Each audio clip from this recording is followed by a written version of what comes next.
What's up, space pirates? This is your Admiral, the ridiculously raunchy Dr. Disaster.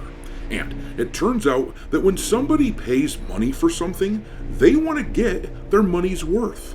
In the gaming industry, it is particularly cutthroat, with all of the competition running around. When a gamer sees something that just doesn't seem worth it, they look at it with disdain and say, "I'm not paying for those." Now, there has recently been a lot of talk about the cost of video games. The Nintendo Switch 2 pricing debacle has been quite the controversy, but former PlayStation head honcho Shuhei Yoshida weighed in on this topic, telling us that actually some $80 games are a steal. Down a ways in this article from GameSpot, it says Yoshida went on to say that a really great game that's priced at $70 or $80 would be a steal in terms of the amount of entertainment provided and the quality of the experience compared to other forms of entertainment. And this part I really don't disagree with too much. If you look at a game like Skyrim, for example, where I spent hundreds and hundreds of hours, or Baldur's Gate 3, or Fallout New Vegas, some of these games really stick out as giving great value and would have been a steal, so to speak, at $70 or $80. But it's this next sentence where he really loses me. He said, "As long as people choose carefully how they spend their money, I don't think they should be complaining." Horse shit! Gamers have every right to complain about the cost going up, considering we live in a world where game journalists cannot be trusted.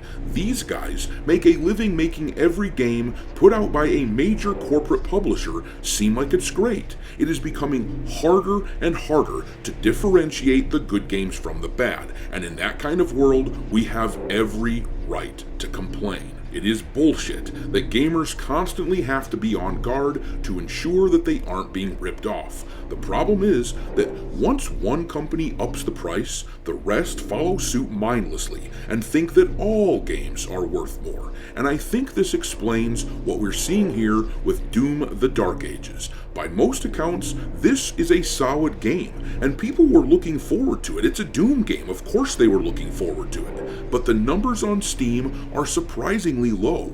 A lot of people have been asking questions. What does this mean? What does this say about the industry? Why are the numbers so low on Steam for this game? And I think what we missed is simply this. You can't make a game with a 15-hour campaign and no PvP, charge $70 for it, and expect people to flock to it.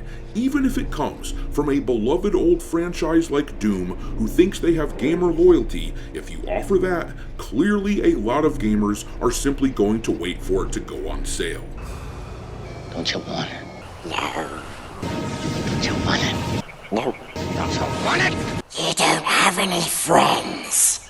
Nobody likes you.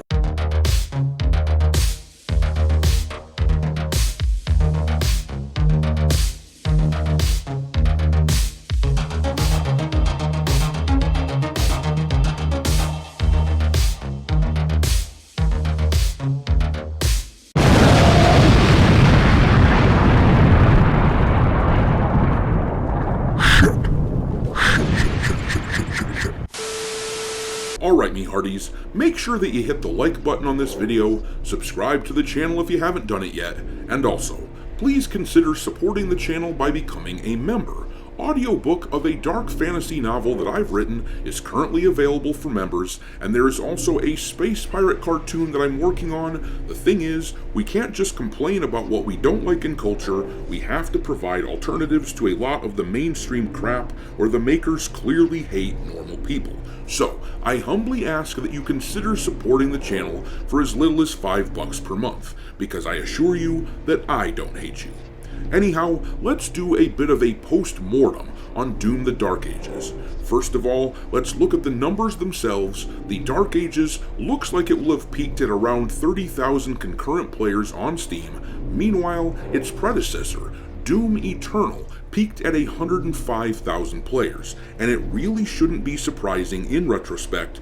Back in 2020, Eternal was priced at $40 brand new, and it also had a campaign that was around 15 hours long, just like Doom the Dark Ages, but it included a multiplayer mode, giving it a tremendous replay value. Fast forward to now, and the Dark Ages is virtually the same game by all accounts, with a 15-hour campaign, but it's going on damn near twice the price, and they removed multiplayer.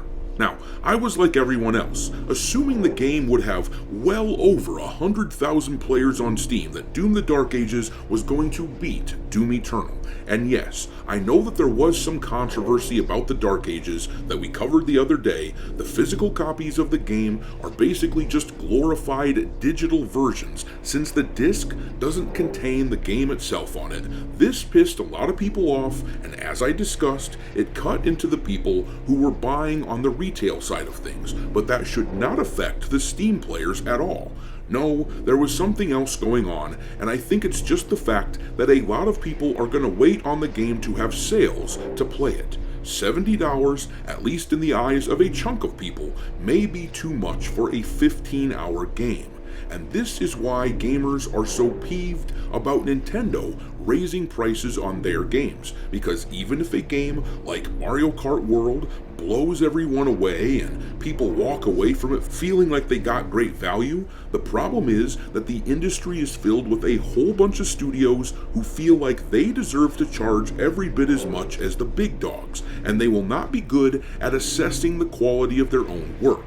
And when deciding how to allocate the resources for a game's budget, they will not adequately assess how much deserves to be spent on a project. They'll just throw money at it and just shrug their shoulders and say that this is now the state of the industry. $80 price tags, $70 price tags, all of that be damned. But now, compare Doom the Dark Ages to something like Elden Ring. Right now, you can buy Elden Ring for $60. And yes, I know that these are different genres, but still, this comparison really illustrates my point quite clearly. Elden Ring is $60, and you can get hundreds of hours of enjoyment from that game. Meanwhile, Doom the Dark Ages is $10 more, and it lasts 15 hours. There's no comparison. The problem is that few of these studios price themselves appropriately any longer. Not many studios are like Sandfall. They made Claire Obscure Expedition 33. They did it with a relatively modest budget, and they priced it at $50, despite the quality being tremendously high, to the point that it's one of the highest rated games of all time on Metacritic. So, circling back around to what Shuhei Yoshida said about people and how we shouldn't complain about the $70 and $80 games, it is a problem in a world where there's so much bullshit spouted off by bought and paid for journalist shills, and where these game studios won't do an honest assessment of how their games stack up to other titles. It is a major problem that all of these games are being priced up to $70 and $80. None of them want to admit that their game isn't worth $70, and it is with this attitude in mind that I think the industry is in for an absolute beating. If Doom the Dark Ages was priced at, say, $40 or $50, I think it would have seen much stronger numbers. The problem is that their budget likely would not have allowed for that, so this is just more evidence that AAA gaming is choking itself out and setting itself up for ruination. Now, one thing to note is that according to VG Analytics here, the Dark Ages has sold somewhere around 340,000 units on Steam in its first week so far, so it's not like it hasn't sold at all. And when we combine PS5 and Xbox sales, the game is likely creeping closer to 1 million units total, and you have to think that if it was multiplayer, people would have played it longer, and maybe then they would have hit the numbers closer to Doom Eternal's Steam numbers, so it isn't a total flop, but it sure as hell isn't looking good. But I'm gonna leave it there. What do you think about all this? What caused Doom the Dark Ages to have such disappointing numbers? Drop your thoughts into the comment section below, and we will talk there. Thanks for watching, me hearties. If you haven't already, your Admiral is inviting you to subscribe to the channel and become a part of the crew. Life as a space pirate may not be glamorous, but there's always plenty of booty.